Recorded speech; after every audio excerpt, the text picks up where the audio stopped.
अस्सलाम वालेकुम व्यूअर्स, खुशखबरी सीरीज की 31वें एपिसोड के साथ मैं हूं आपका मेज़बान अब्दुर्रहमान।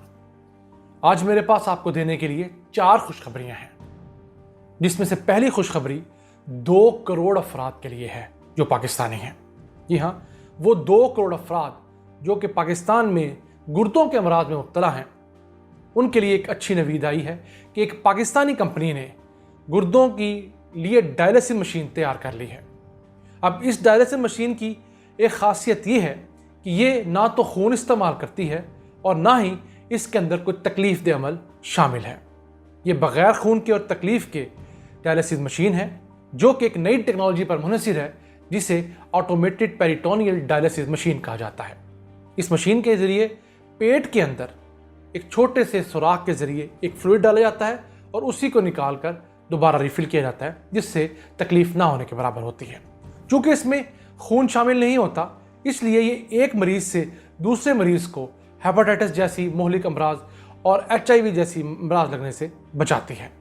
ये मशीन छोटे लेवल की होती है, इसलिए ये घरों में भी बआसानी रखी जा सकती है। लोग खुद ही अपना डायलिसिस इस मशीन के ज़रिए कर सकते हैं और इस मशीन की कीमत आम डायलिसिस मशीन की कीमत से कई गुना कम है। इस मशीन की तैयारी के बाद पाकिस्तान दुनिया का 6ठा ऐसा मुल्क बन गया है जो कि ये मॉडर्न मशीन बना रहा है। इससे पहले ऐसी डायलिसिस मशीनें सिर्फ 5 बड़े ममालिक ने बनाई हैं, जिसमें obviously America, China, France, Germany और जापान शामिल हैं।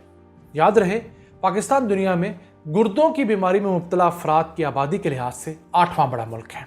जो 2 करोड़ अफराद हैं, उनके लिए ये किसी बड़ी खुशखबरी से कम नहीं है। इस मशीन की कीमत इतनी कम होती है कि एक मुतवसत घराना भी इसे खरीद कर घर में रख सकता है और अस्पतालों में पड़ने वाला जो बोझ है और लंबी लाइनें जो हैं, उनको कंट्रोल करने में मदद मिलेगी। इसके लिए फंडिंग भी पाकिस्तानी इदारों ने की है। इस मशीन का एक फ़ायदा और भी है कि ये 97% तक पानी की बचत भी करती है, क्योंकि आम डायलिसिस मशीन में एक मरीज़ के एक डायलिसिस पर तकरीबन 500 लीटर पानी इस्तेमाल होता है, जो बाद में ज़ाया कर दिया जाता है। लेकिन इस मशीन से उस 97% पानी की बचत भी होगी, जो तकरीबन 480 लीटर बनता है। इस डायलिसिस मशीन की तैयारी में IT की मिनिस्ट्री ने फंडिंग की, पाकिस्तानी इदारों ने फंडिंग की और उनकी मदद से ये मशीन बनने में कामयाब हुई है। अब हम आते हैं अपनी दूसरी खुशखबरी की तरफ।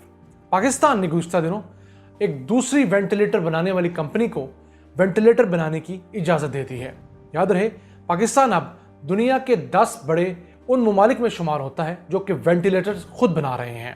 ये बहुत बड़ी एक पेचीदा मशीन होती है, इसको बनाना कोई आसान बात नहीं।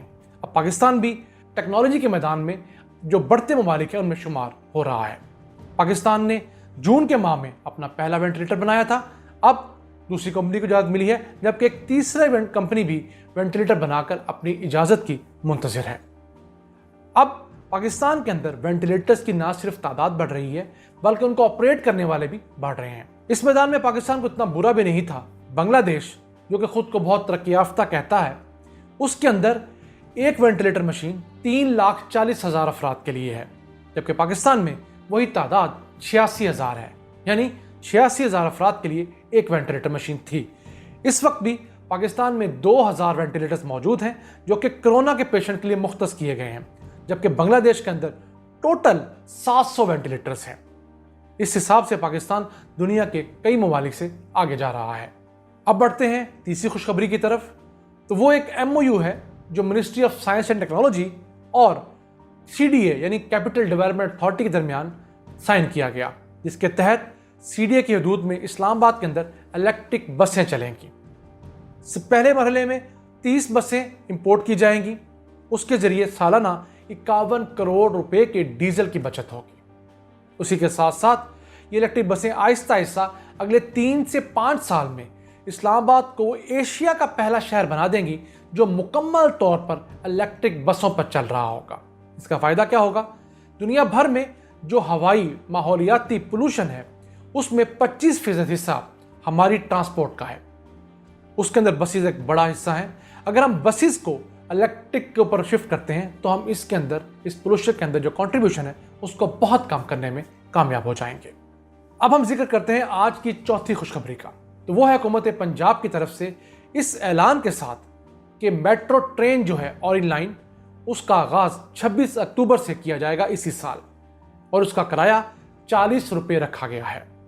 اب یہ دیکھنے کو بہت مزیدار پروجیکٹ ہے، لیکن حکومت پنجاب اسے 2 سال گھسیٹنے میں، لیٹ کرنے میں کامیاب ہوئی، کیونکہ جتنا عرصہ یہ پروجیکٹ چلے گا اتنا زیادہ نقصان کرے گا، بالکل ہمارے بجلی گھروں کی طرح۔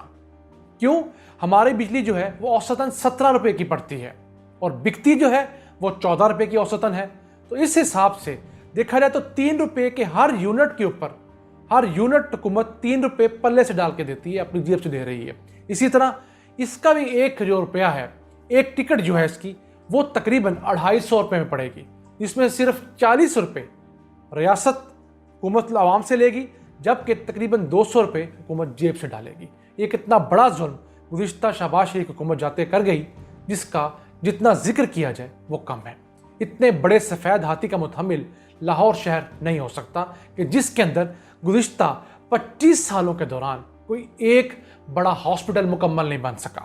ایک بڑا ہے جو کڈنی اینڈ لیور انسٹیٹیوٹ ہے، جس کو Pakistan kidney and liver institute کہا جاتا ہے، لیکن وہ بھی آج تک مکمل آپریشن نہیں ہو سکا۔ لیکن اس انسٹیٹیوٹ کے اوپر بھی 30 ارب روپے لاگت آئی ہے۔ آپ سوچئے کہ اس بڑے اسپتال جس کی قیمت 30 ارب روپے ہے تقریباً، اس سے 12-15 گنا مہنگا پروڈکٹ یہ میٹرو ٹرین بنا دی گئی، لیکن شو پیس کے لیے۔ اس کی جگہ میٹرو بس بنا دی جاتی تو کہیں 4-5 گنا لاگت کم ہو جانی تھی اور لوگوں کی قوت خرید میں بھی آ جانی تھی۔ دوسرا، اس میٹرو ٹرین میں اس چیز کا خیال نہیں رکھا گیا کہ یہ خود انکم کہاں سے جنریٹ کرے گی۔ انڈیا نے کئی ایسی میٹرو ٹرین، میٹرو بسز بنائی ہیں جن کے اندر جہاں میٹرو اسٹیشن بنائے گئے ہیں، کیونکہ ہر راستے کے اوپر ہر 1 کلومیٹر بعد میٹرو بس کا، میٹرو ٹرین کا اسٹیشن ہوتا ہے، دونوں سائڈ پر ہوئے تو اب ڈبل ہو گئے۔ اب یہ میٹرو ٹرین تقریباً 27 کلومیٹر کی ہے، اگر اس کے اوپر تقریباً 50 اسٹیشنز ہیں تو ان اسٹیشنز کے لیے اپنی جگہ لی۔ انڈیا نے کیا کیا، ان اسٹیشنز کے اوپر جہاں پر نیچے اسٹیشن ہے اس کے اوپر فلیٹس، اپارٹمنٹس بنا دیے۔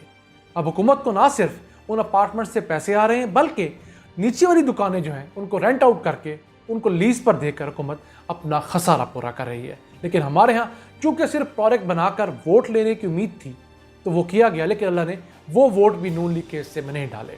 اس لیے نیلسن منڈیلا کہا کرتے تھے کہ لیڈر وہ نہیں ہوتا جو اگلا الیکشن دیکھتا ہے، لیڈر وہ ہوتا ہے جو کہ اگلی نسل دیکھتا ہے۔ مجھے انہی خیالات کے ساتھ اجازت دیجیے، اپنا بہت خیال رکھیے گا۔ اللہ نگہبان۔